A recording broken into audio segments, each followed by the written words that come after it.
శ్రీ పొట్టి శ్రీరాములు నెల్లూరు జిల్లా ఆత్మకూరు నియోజకవర్గం సంగం మండలంలో రాష్ట్ర మంత్రులు దేవాదాయ శాఖ మంత్రి ఆనం రామనారాయణ రెడ్డి, పౌర సరఫరాల శాఖ మంత్రి నాదెండ్ల మనోహర్ మరియు నెల్లూరు ఎంపీ వేమిరెడ్డి ప్రభాకర్ రెడ్డిలు పాల్గొని పలు అభివృద్ధి కార్యక్రమాలకు ప్రారంభోత్సవాలు నిర్వహించారు.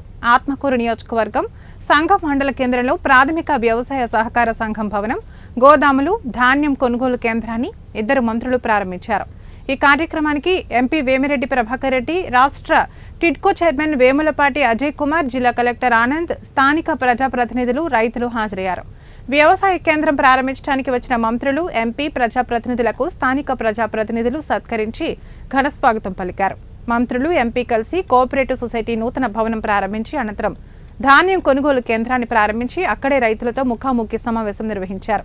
ఈ సందర్భంగా మంత్రులు రైతులతో మాట్లాడుతూ పంట ధర గురించి, పంట దిగుబడి గురించి, అలాగే రైతు సమస్యల గురించి రైతులను అడిగి తెలుసుకున్నారు. అనంతరం వారు మాట్లాడుతూ రాష్ట్రంలో పరిపాలనలో ఉన్న కూటమి ప్రభుత్వం రైతుల మేలు కోసం అహర్నిశలు శ్రమిస్తుందని, ఎప్పుడూ లేని విధంగా ఈ ఏడాది రైతులకు ఇబ్బంది కలగకుండా ఎరువులను, విత్తనాలను అందించామని, బ్యాంకు రుణాలు, రైతుల పంటల అవసరాలకు కావలసిన విధంగా సహాయ సహకారం అందించామని, రాష్ట్రంలో రైతులు తమ పంటలను గిట్టుబాటు ధరకు అమ్ముకునేలా వ్యవసాయ కేంద్రాలను, ధాన్యం కొనుగోలు కేంద్రాలను ఏర్పాటు చేస్తున్నామని తెలిపారు.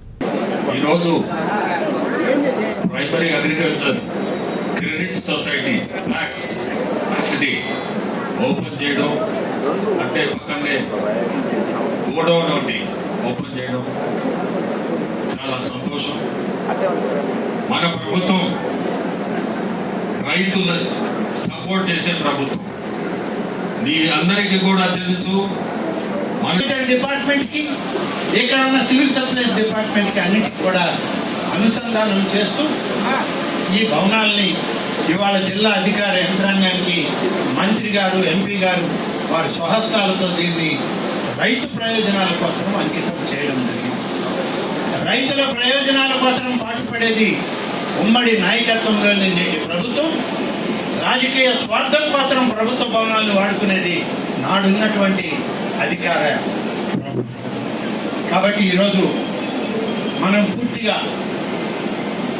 ఈ సందర్భంలో గుర్తు చేయాలి. ఎందుకంటే జగన్మోహన్ రెడ్డి గారు మరొకసారి మిర్చి రైతుల కోసం, అదేవిధంగా మొన్నటి వరకు ధాన్యం కొనుగోలులో ఎవరు కొనుగోలు చేయడం లేదు, పొరపాటు జరిగిపోతుందని చెప్పారు.